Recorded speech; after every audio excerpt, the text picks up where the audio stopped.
The 1980s was the quintessential decade of decadence, angst, and paranoia. The Cold War and fears of nuclear Armageddon loomed as large as mushroom clouds. Studios switched gears from the thought-provoking and gritty movies made during the 1970s, and in the 80s, stylized comedic romps and action flicks dominated movie screens. Yes, the 80s were marred by overt consumerism, but has this crime changed in contrast to today? No. The bonus, however, are the classic sci-fi movies that fueled our imaginations with sometimes laughable physical effects and wry one-liners. See you at the party, Richter. And if you dressed like this in the 80s, or if you were born yesterday, it really doesn't matter. So come on, let's go take a look at the top 5 80s forgotten sci-fi movies. Number 5, Altered States, 1980. William Hurt's first leading role in the feature film Altered States is as wild as a movie gets. As Dr. Eddie Jessup, a psychologist who plumbs the depths of consciousness and the altered states therein, he discovers the realms that we're probably never meant to discover. The cornerstones of his research utilizes a sensory deprivation tank and magic mushrooms. Jessup's trip sucks him down the drainpipe, breaches the evolutionary membrane, and physically transforms him to a primitive hominid that escapes the lab, attacks a security guard, breaks into a zoo for a late-night repast. Scripted by Paddy Chayefsky, who won the Oscar for Best Script for the movie Network in 1976. I'm as mad as hell, and I'm not gonna take this anymore! He de-evolves Jessup's character to the point of almost no return. Once you go hominid, you never go back. Altered States is a feverish, trippy, mind-melting exploration of the human psyche, and luckily, Hollywood gave Ken Russell, the director, creative license to bring us such an out-there and adored cult classic. I don't understand. Death? He likes you! He's taking an interest. What the hell did you say to him? But bear in mind, when I say trippy, this movie is tripping balls. Number 4, Night of the Comet, 1984. Like a valley girl's dream comes true when nearly everyone is reduced to red dust when the planet is swept by a comet's tail. Got me with the chainsaw. What's that? Look! Those who received a partial dose are transformed into rabid zombie-ish ghouls. The two sisters, Regina and Samantha, are left to their own devices in the absence of parental supervision.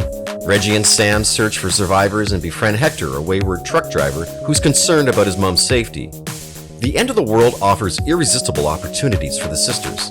They take over the local radio station and shopping mall and run afoul of a gaggle of evil scientists who seem to have a weird kink with laughing gas. Night of the Comet is an endearing, low-budget, end-of-the-world flick. The performances and atmosphere are great. The surviving cast members manage to carve out a niche in what's left of the world. See, this is the problem with these things. Daddy would have gotten us Uzis.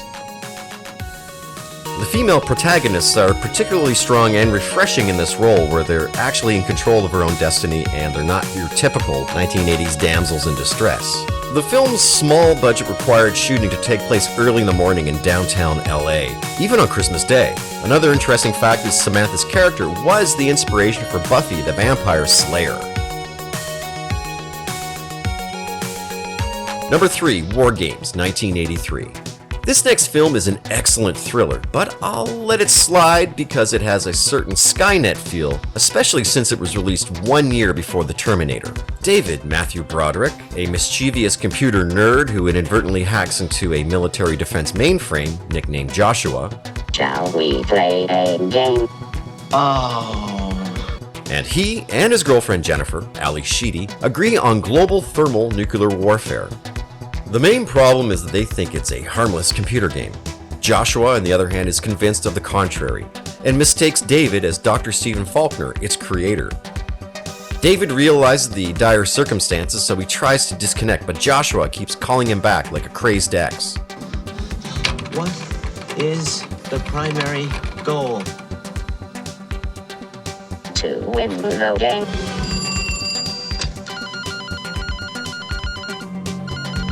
The nuclear clock counts down just seconds before midnight as David, Jennifer, Professor Faulkner, and the Army cancel Doomsday in this bitchin' control room, and with the use of landlines. Number 2, They Live, 1988. Now, I know that every list video of obscure 80s sci-fi movies includes They Live, and why wouldn't they? It's freaking awesome. I have come here to chew bubblegum and kick ass. And I'm all out of bubblegum. It has camp and commentary. And Roddy Piper is the protagonist, and I hated WWF. It probably has the longest fight scene in cinema history, clocking in over 5 minutes. Man, I told you, I didn't want to be in.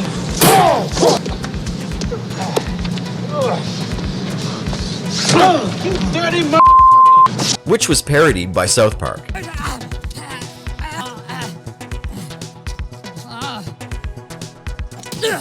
You dirty The skinny on the plot is that aliens rule the sleeping human population as they tend to do.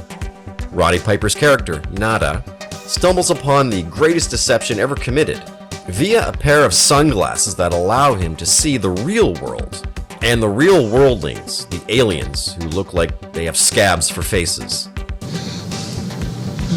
You're okay. This one, real fucking ugly. Once Nada makes his discovery, he tries to convince Frank to wear the sunglasses, but Frank is having none of it. After seeing the light, Nada and Frank are ousted from their homeless camp by the police, and they infiltrate the hive of human collaborators. Directed by John Carpenter, They Live is a B accomplishment wrought with absurd one-liners, hilariously grotesque aliens, and a plot that goes down easily. So just obey and watch this movie. Number 1, Repo Man, 1984. Otto, Emilio Estevez, portrays a bored suburban punk who's been fired, lost his girl, and is now going nowhere with a six-pack of no-name beer. The next morning, Bud, Harry Dean Stanton, propositions Otto $25 to drive his pregnant wife's car. Dear, look, my old lady's real sick. I gotta get her to the hospital, okay? So what? Take her there. I can't leave her car in this bad area. And presto, he's a Repo Man without even knowing. What do you say, kid? We're always on the lookout for a few good men. Screw that. Ain't gonna be no Repo Man. No way. It's too late. You already are. While on a repossession job, Otto runs into Layla. She drags him headlong into a search for a 1964 Chevy Malibu that dangles a bounty of $20,000, probably due to the dead aliens stashed in the trunk. The news spreads fast, and everyone from the FBI to the Repo Men's rivals desperately want that Malibu. Directed by Alan Cox, who's also known for Sid and Nancy, Cox infused Repo Man with a cast of nihilistic punk characters. Spidey made me what I am. That's bullshit.